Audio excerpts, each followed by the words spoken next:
एक दफा का जिक्र है, एक छोटे से गांव में जो खूबसूरत माउंटेन और घने जंगल के दरमियान था। वहां एक छोटा लड़का रहता था जिसका नाम आरिश था। आरिश बहुत क्यूरियस और एडवेंचरस था। हमेशा अजीब और फैंटास्टिकल जगहों कई सपने देखता रहता। एक दिन गांव के किनारे की सैर करते हुए उसने एक रास्ता देखा जो उसने पहले कभी नहीं देखा था। ये रास्ता एक पुराने जादुई घर तक जाता था जो फूलों से ढका हुआ था, और एक गार्डन जो जादू से चमकता था उसके इर्द गिर्द था। आरिश खूफ और जोश से घर की तरफ बढ़ता है।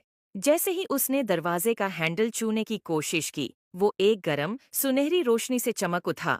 दरवाजा खुद ब खुद खुल गया, जैसे कि वो उसको बुलाता हो। अंदर घर अजीब और शानदार चीजों से भरा हुआ था। किताबें जो राज बताती थीं, पेंटिंग्स जो हरकत करती थीं, और फर्नीचर जो अपनी ही धुन पर नचता था। जब आरिश घर को देख रहा था, उसकी मुलाकात एक बारी उल्लू से हुई जो बोल सकता था। उल्लू का नाम ही ओलिवर था।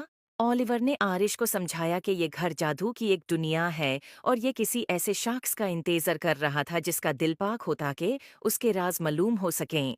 घर का अपना एक मैजिक था जो अपना जादू उन लोगों से शेयर करना चाहता था जो इसके लायक थे। ओलिवर ने आरिश को घर के अंदर घूमने में मदद की और उसे अद्भुत कमरे दिखाए।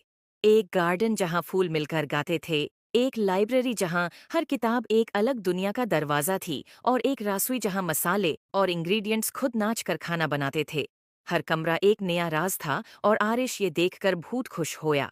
लेकिन घर ने आरिश के लिए एक छोटा सा इम्तिहान भी रखा था। घर के सबसे गहराई हिस्से में एक ताला लगा हुआ कमरा था जो सिर्फ वो खोल सकता था जो सच्चे दिल से जादू पे यकीन करता हो। ओलिवर ने आरिश को एक चाबी दी और कहा कि अपने दिल पर भरोसा करो। आरिश ने गहरा सांस लिया और ताला के सामने गया, चाबी डाली और घूमे। दरवाजा धीरे धीरे खुल गया और एक कमरा रोशनी से भर गया, और ऐसा खूबसूरत मंजर आरिश ने कभी नहीं देखा था। एक आईना जो मुस्तकबिल दिखाता था। इसमें आरिश ने अपने आप को देखा जो बड़ा होके अपने गांव का एक मेहरबान और अक्लमंद लीडर बन गया था, जो अपने गांव में खुशहाली लाता था। उसने महसूस किया कि असली जादू उसके अंदर ही था। आरिश ने ओलिवर और जादू के घर का शुक्रिया अदा किया और वादा किया कि वो अक्सर वापस आएगा। और इस तरह आरिश और जादू का घर सबसे अच्छे दोस्त बन गए, और उनकी दोस्ती ने गांव में सलों तक